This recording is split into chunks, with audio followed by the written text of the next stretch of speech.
한 단막극이 있습니다. 15분이라는 이름의 단막극입니다. 그 단막극에는 한 청년이 의사 선생님을 만나러 갑니다. 몸이 안 좋아서 갔는데 의사 선생님이 진단을 해보더니 이렇게 이야기를 했다는 겁니다. 당신에게 이제 딱 15분이 남았습니다. 15분 후에는 이 세상을 떠나게 될 겁니다. 이제 그러한 전제로 단막극이 시작이 됩니다. 물론 극단적일 수 있습니다만 이 단막극이 주려는 메시지가 있습니다. 의사 선생님이 15분 후에 당신은 이 세상을 떠나게 됩니다 라고 하니까 그 사람이 굉장히 당황을 하고 의사 선생님의 말을 거부를 하더라 이겁니다. 그럴 수가 없다고. 그런데 시간은 자꾸 째깍째깍 흘러갑니다. 그때 세 통의 우편이 도착을 합니다. 우체부를 통해서 첫 번째 편지가 도착을 합니다. 그 15분이 막 흘러가는 그 상황에서 첫 번째 편지가 도착을 하는데 그 첫 번째 편지에서 이렇게 쓰여 있습니다. 그 청년이 평생 동안 정말 꿈처럼 그리던 박사학위를 놓고 박사학위를 마무리하기 위해서 공부를 했는데 그 첫 번째 편지가 당신이 드디어 박사학위를 마치고 졸업시험에서 통과했습니다. 이 편지가 왔다는 겁니다. 자기가 오랫동안 하고 싶었던 공부이고 그러한 통지문이 온 것이 이 청년에게 굉장한 기쁨이 될 줄 알았는데 15분 안에서 째깍째깍 시간이 가는 동안에 온 그 편지가 아무런 기쁨을 주지 못하더라 이겁니다. 두 번째 편지가 왔습니다. 이 청년의 부모님이 별세를 하셨는데 많은 재산을 갖고 계셨습니다. 근데 이 상속을 하는 과정에서 법적인 문제가 발생해서 그 재산을 받지 못하고 있었습니다. 그런데 두 번째 편지가 당신 부모님이 가지고 계신 모든 재산이 아무런 손실 없이 당신에게 상속이 될 것이다. 축하한다. 이런 편지가 왔다는 겁니다. 그 청년은 이 편지가 굉장한 기쁨과 위로가 될 줄 알았는데 전혀 그 편지의 내용이 위로가 안 되고 아무런 관심이 안 가더라 이겁니다. 마지막 세 번째입니다. 세 번째 편지는 자기가 목숨처럼 아낀다고 생각하고 모든 것을 다 바꿔서 얻고 싶은 사랑하는 여인, 그 여인에게 같이 평생을 지내자라고 구애를 했는데 그 여인이 대답을 안 해주다가 연애 편지로 편지가 왔습니다. 내가 마음을 정했습니다. 당신과 함께 평생을 살겠습니다. 무언가 사랑이 대단하고 그 사랑 안에서 자기가 마지막 순간에 위안이 될 줄 알았는데 그 편지가 아무런 기쁨을 가져다 주지 못하더라 이겁니다. 오히려 이 세 개의 편지는 하나도 눈에 보이지 않고 시간이 흘러서 15분 후에 내가 이 세상을 떠난다는 그 위기감 때문에 당황하고 주저할 수 없고 해서 이 청년은 결국 15분마저도 다 채우지 못하고 본인의 과한 신체적인 변화로 인해서 15분을 채우지 못하고 별세를 해버립니다. 이런 이야기가 뭐 있겠습니까마는 이 단막극이 우리에게 제시하는 질문은 명확합니다. 당신은 남은 15분이 있다면 그 15분에 어떻게 하실 수 있겠습니까? 오늘 저희가 예배를 드리고 있습니다. 예배를 마치면 우리가 동시에 모두 다 이 땅을 떠난다면 여러분들은 어떠한 마음이 남게 될까요? 우리 신앙인들은 이러한 이야기를 물어봤을 때 마음속에 정답처럼 이러한 이야기를 합니다. 우리는 예수 그리스도를 믿는다. 예수 그리스도를 믿기 때문에 우리는 그 믿음에 대해서 우리는 하나님 앞에서 평안히 그날을 기다릴 수 있다. 그렇게 생각하지 않겠습니까? 맞습니다. 맞는데요. 이거 한번 생각해 볼 필요가 있습니다. 우리가 그동안 신앙의 점검이란 차원으로 많은 걸 묵상할 때 예수님을 믿어서 예수님의 전에 갔습니다. 예수님 앞에 당돌했습니다. 도착을 했습니다. 당돌을 해서 예수님 앞에서 예수님, 제가 예수님을 믿습니다 라고 이야기를 했는데 예수님이 당신은 누구십니까? 이렇게 이야기를 한다면, 예수님, 제가 평생 동안 예수님을 위해서 일을 했습니다.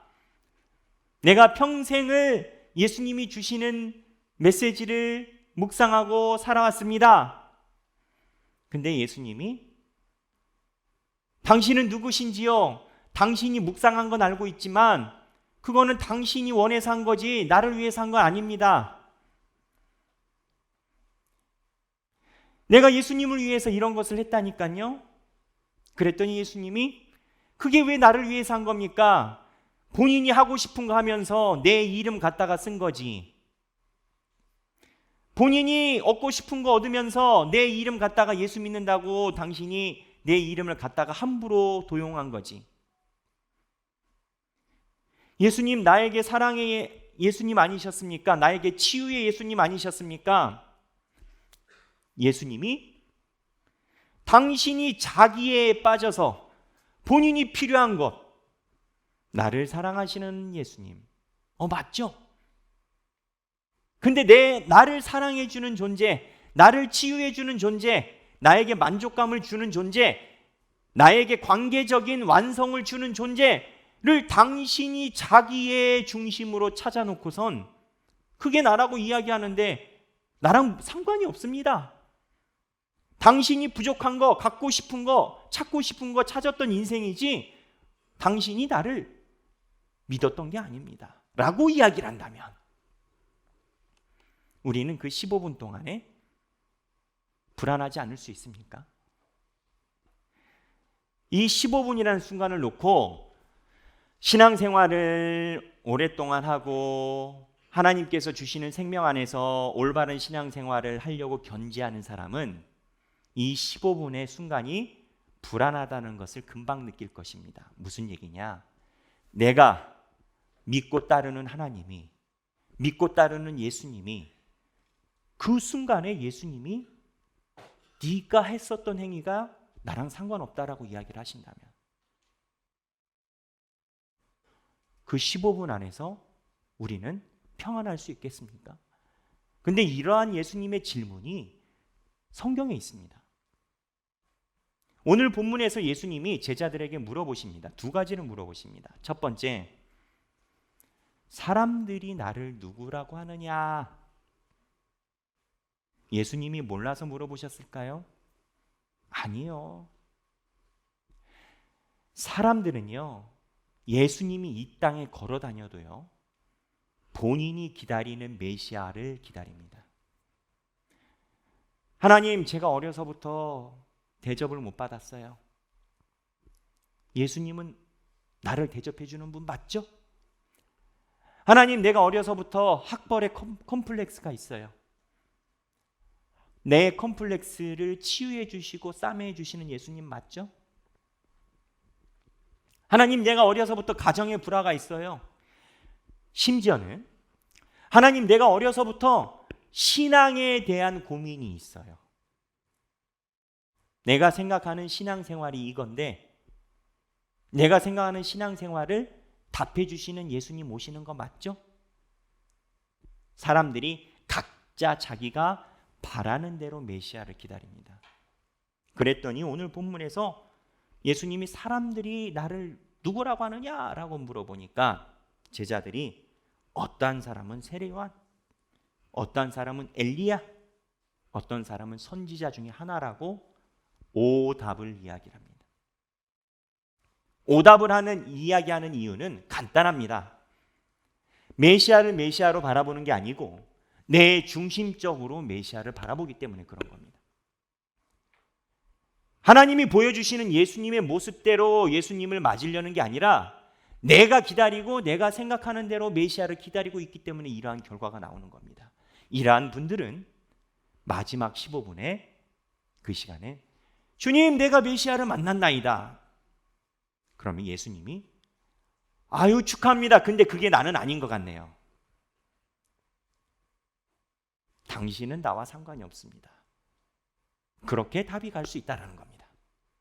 그렇다면 우리가 마지막 15분에 하나님 앞에, 예수님 앞에 내 믿음을 이야기하고 그 시간으로 불안하지 않을 수 있다면 바른 길을 가야 되는데 그 바른 길을 어떻게 할 수 있나요?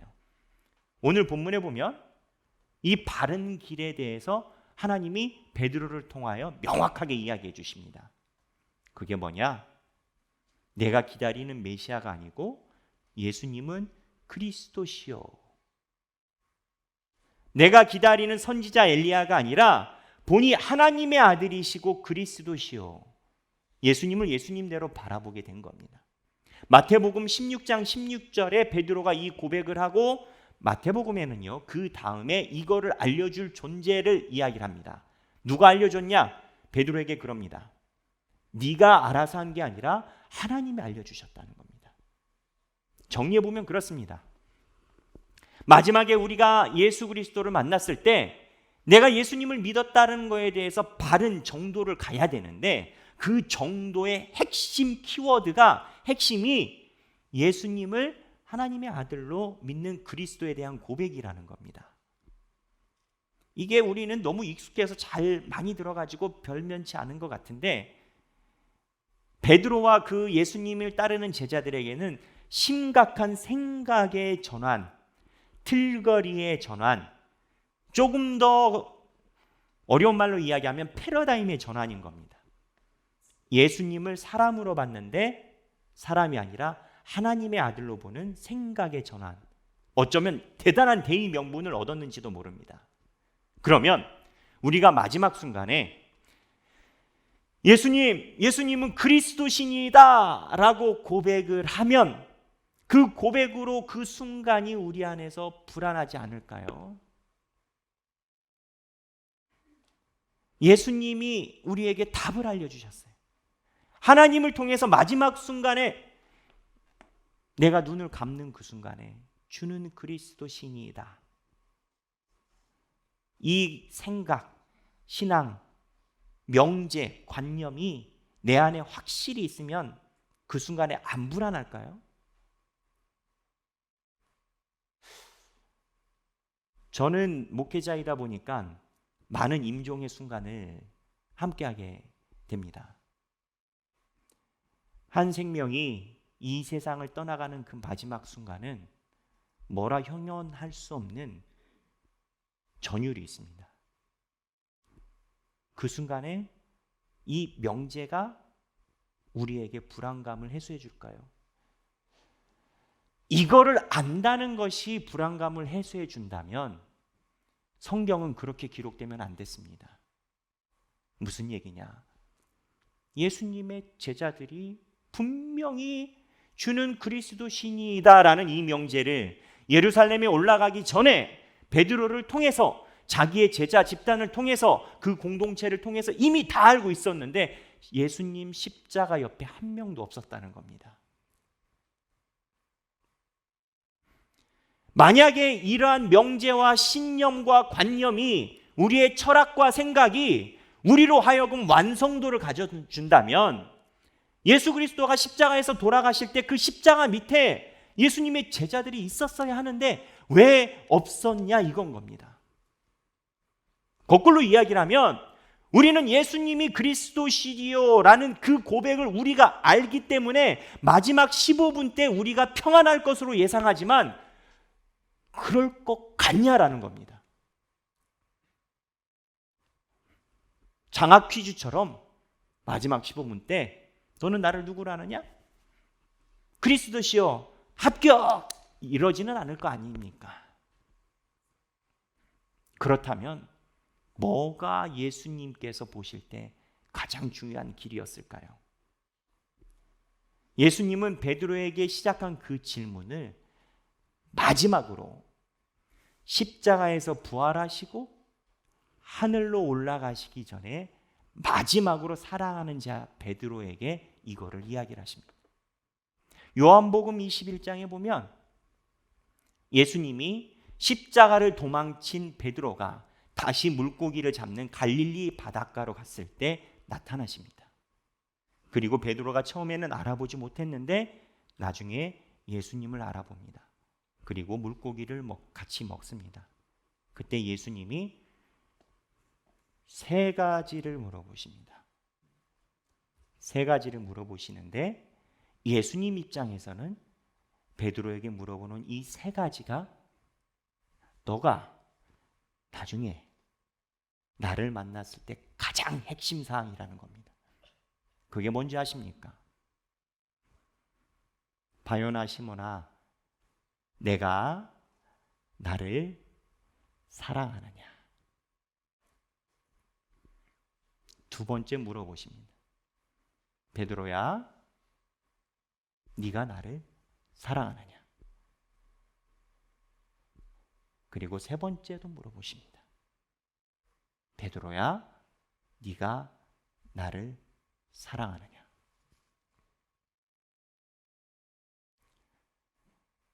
신앙생활을 하다가 어려운 순간에 봉착해 보신 분들은 아시겠습니다만 마지막 순간에는 내가 예수님을 사랑하는지 안 하는지 그것만 남습니다. 한 목사님이 이런 얘기를 하셨습니다. 목회가 너무 힘들으셨다고 합니다.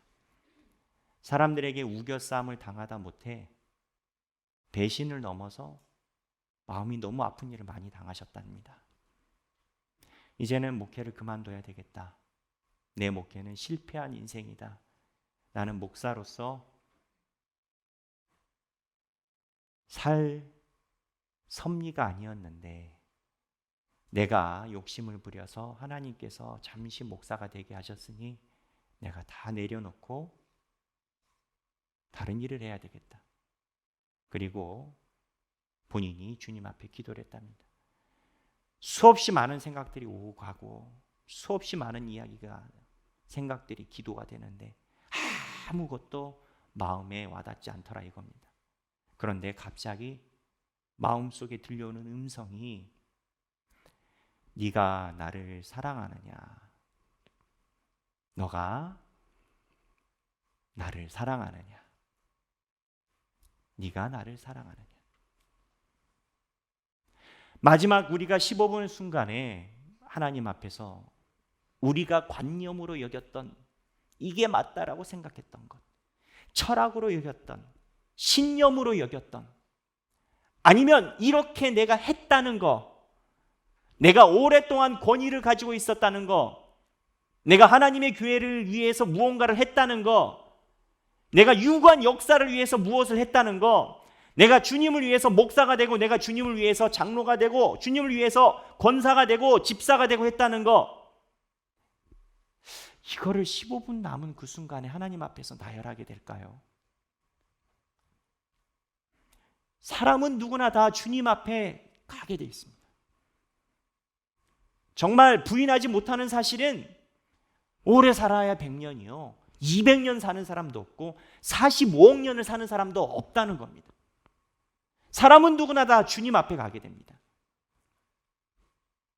그 순간에 우리는 무엇을 이야기할 수 있을까요?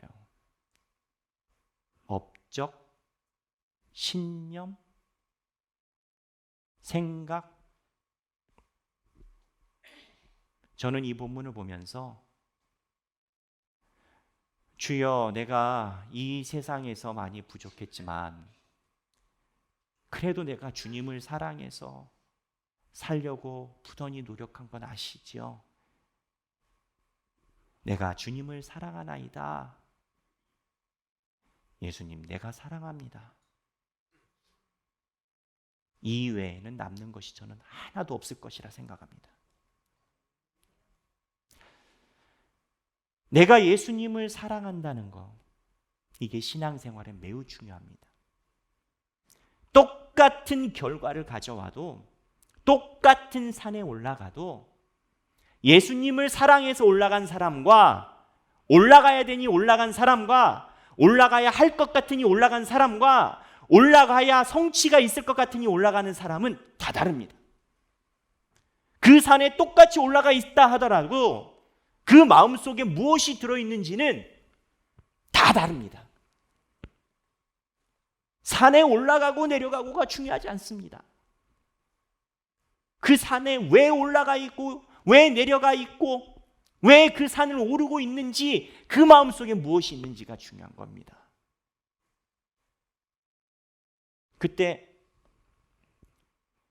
내가 주님을 사랑해서 이 산을 오르고 있습니다 라고 고백하는 고백과 여타 사욕, 소욕, 생각, 욕심으로 그 산을 오르고 있는 사람은 마지막 15분에서 분명히 차이가 납니다.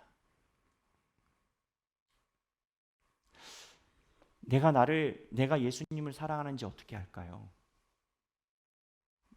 여러분, 마지막 15분 순간에 예수님이 가시면서 베드로 보고 네가 신앙 고백을 제대로 하지 않았고 명사가 빠졌고 목적어가 빠졌고 너의 패러다임이 빠졌고 그런 얘기 하나도 안 물어보십니다. 네가 나를 사랑하는지만 물어보셨는데 그걸 어떻게 알 수 있을까요? 근데요, 여러분, 내가 예수님을 사랑해서 한 행동인지, 내가 예수님을 사랑해서 한 인생인지, 내가 예수님을 사랑했기 때문에 지금 예배를 드리는 건지, 내가 예수님을 사랑해서 봉사를 하는 건지, 아니면 다른 목적으로 내가 하고 있는 건지는 내가 잘 압니다. 로마서에 의하면 하나님께서 알만한 것을 나에게 주셨는데 내가 나를 부인할 수는 없습니다. 내가 하나님의 교회를 섬기면서 하나님의 교회를 위해서 살아간다고 이야기를 하지만 암흑이 덮이고 그 순간에 15분에 그 순간이 당도하면 내가 하나님을 위해서 사랑해서 살아온 건지 다른 것이었는지는 내가 압니다. 내가 알기에 예수님도 아십니다. 인생의 성공 또는 신앙의 올바른 정의, 다른 박질이 우리에게 평안을 가져다 준다면 성공할 사람 아무도 없습니다. 그렇다고 그런 게 의미가 없다는 게 아닙니다. 예수님을 사랑하는 사람은 그 길을 달려가게 되어 있습니다. 하지만 그 길을 달려간다고 다 예수님을 사랑하는 것은 아닙니다.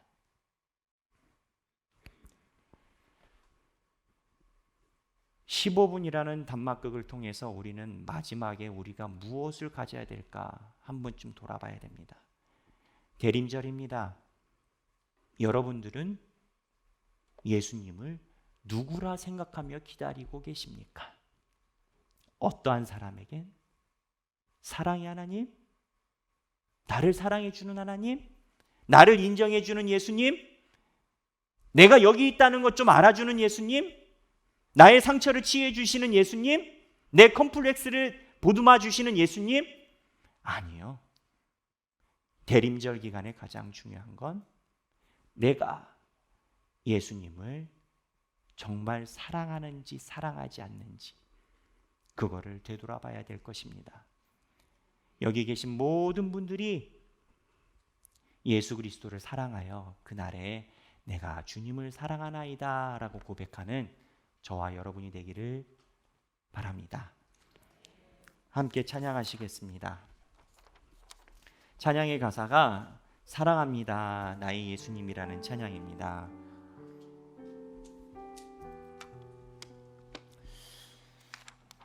마지막에 우리가 주님을 배우는 그날에 의식이 없어지고 15분의 그 순간에 있을 때 우리가 예수님을 사랑한 인생이었다라고 고백하는 인생이 되어야 합니다.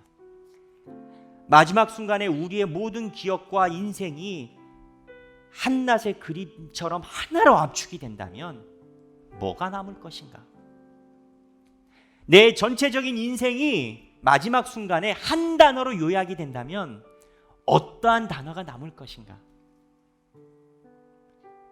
내가 압니다. 우리가 압니다. 마지막 남겨지는 그 단어가 내가 예수님을 사랑했습니다 라는 이런 고백으로 남는 인생이 되시길 바랍니다. 찬양하겠습니다.